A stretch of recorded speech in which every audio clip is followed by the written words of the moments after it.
have so much editing to do. It's like funny. They call disc jockeys, and somebody still applied for that job. Oh my god, you are bro, you are a whole question mark out here. I swear, Bro. I'm sitting here talking to a total. What the fuck, bro? Oh, and I'm moving a lot of black people here. We take the property value all the way fucking down. You been one fucking stuff. You know, nigga. It's not really worth the editing. Yeah. Mostly, I don't. That is the very thing. We are peasants. Yeah, that's how I feel when I get on. It's like every time I get on. Hey, mamacita, muy bonito. Baby, I got it. Like Mama Africa, you just way too bad. You the top nigga, man, go mad. You just way too bad. You the top nigga, man, wanna spend that bad. Yeah, true. Got me so in love with you, because they were recording. like you on fire. Got a nigga singing like la la la la la. Let that shit go. Act like that you got to let that shit go. 48 laws of power. Here's the thing: if we're gonna go back to being serious, we're gatekeepers, yeah. On some kind of level, gatekeepers serve a particular purpose. In a world where things are constantly being produced, like you have constant production of content, you have production of music, clothing, all of these things, yeah? They're constantly being produced by different people who have different ideas and different dreams about what their product or whatever they're producing could be. So the gatekeeper's function is to basically filter out what is less likely to appeal to a large audience. You know what I mean? Yeah. And a lot of the times, I would say like the gatekeepers will be getting it right, but there's also times where they get it so wrong. You know what I mean? And you kill something good because that person who produced never had access to a larger audience that would more than likely have become consumers. I meet artists pretty much every day. And some really good artists, or some of the best ones that I know, never really made it. But here's the thing, like it's only the guy who is willing to do what the gatekeepers want who gets to get through that. When you eventually understand your role as a gatekeeper, you have the ability to make or break somebody's career. The radio DJs, let me make that very clear. Just in case like somebody gonna jump in the comments and say some other fuck shit. Anyways, the radio DJs, right? The example I'm trying to give here is that they are gatekeepers for the music industry in Jamaica. Before the advent of Spotify and YouTube became really big in terms of, And Shazam. Yeah, all them things, yeah? Zam. So we'll go pre-2010, yeah? Yeah. Artists were very, very dependent on the radio for to be able to be heard. True. Now, what the senior gatekeepers in the music business, aka the radio DJs, knew was that I could make or break you as an artist. And therefore, something that is called payola.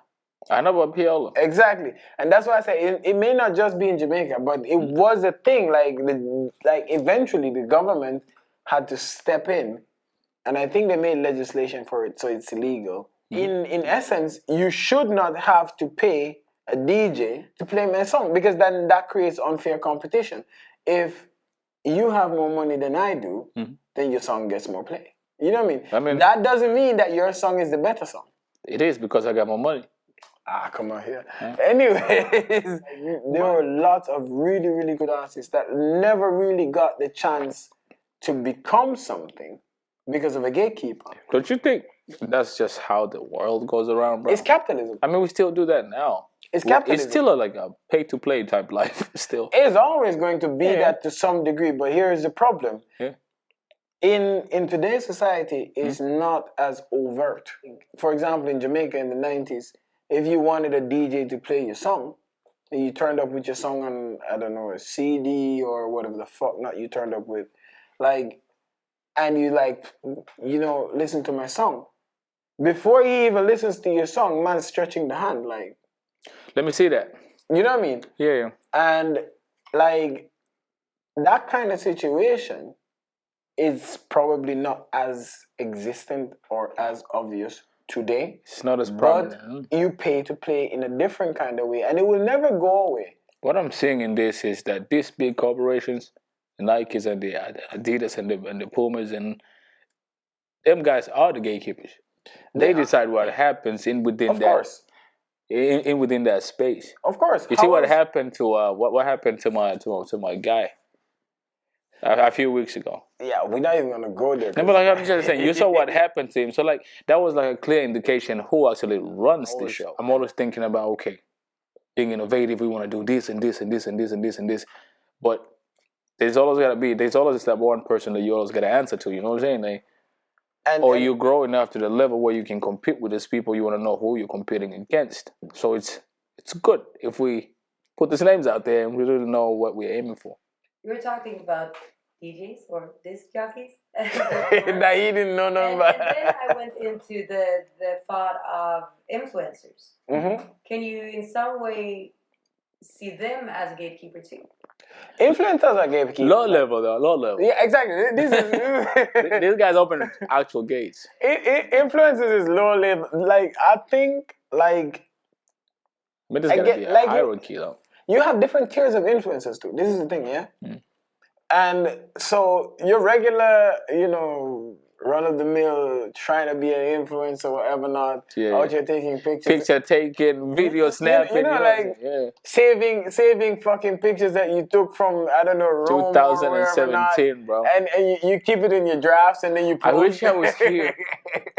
You know what I mean? Yeah, I've seen that shit. That's a low level thing. I'm not shitting on influencers. I'm trying to like just make the distinction between an influencer who works their way up to be an influencer, as opposed to so nigga gatekeeps. No, a Kylie Jenner. Oh well. You know what I mean? Now here's a funny thing about Kylie Jenner, yeah. Mm-hmm. Did you know that Kylie Jenner is actually responsible for Khaled blowing up? DJ Khaled. No, not which Khaled, bro? Nothing feels better. Exactly. Yeah. Did you know that? The guy can sing, can't dance though. Look, she posted. No, listen. Yeah. She posted, like, nobody heard about Khaled before she posted location. That's dope though. Like, that's like really, really cool. She posted fucking location and this motherfucker blew up overnight. So you were saying we've made Kylie Jenner a gatekeeper now for music? No, but that's the irony of all ironies, yeah? Because you're famous, you can also be a gatekeeper. Makes sense. It depends on whether or not you leverage your fame. I mean, you wouldn't call Denzel Washington a gatekeeper for the music business, would you? Nah. Exactly. Because Denzel never leveraged his fame when it comes to music. So he's not a gatekeeper for that. I don't think he ever leveraged his fame for anything else other than acting. Gatekeeping is both positive and negative. It depends on the person. And the level too, right? Person and level. And it's interesting that we even brought up Denzel. Because like without Denzel, we would have never known about Chadwick Boseman. Yeah? Denzel paid for him to go to acting school, bro. Yeah, shout out Denzel. Man. Yeah? So like gatekeeping but he saw potential. Of course. Most gatekeepers don't look for potential. Most gatekeepers look for an opportunity to profit. A quick buck, huh? That's the thing. And so it's positive and negative. It just depends on the person. And it depends on how long you've been gatekeeping too. How long you've been gatekeeping? But when you say it like that, it just sounds negative, bro. Are we gatekeepers now? Me? Yeah. Oh, do you think we are working towards becoming that? And if that's the case, what kind of gatekeeper you think I'll make?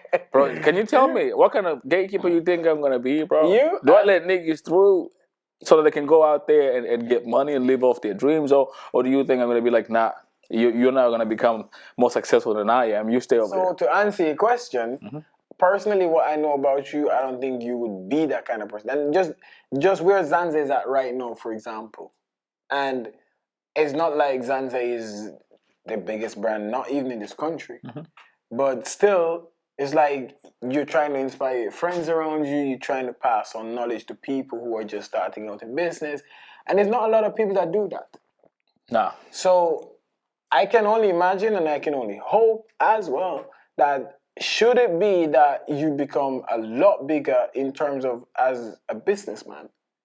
That spirit of mentoring and wanting to bring other people along for the ride is going to stay with you. So my original impression, and still to this particular day, like Deontay Waller, to this day, That's exactly what I was thinking about. I was like, to this day, to this day. is that you wouldn't be the sort of person that would be that gatekeeper in a sense.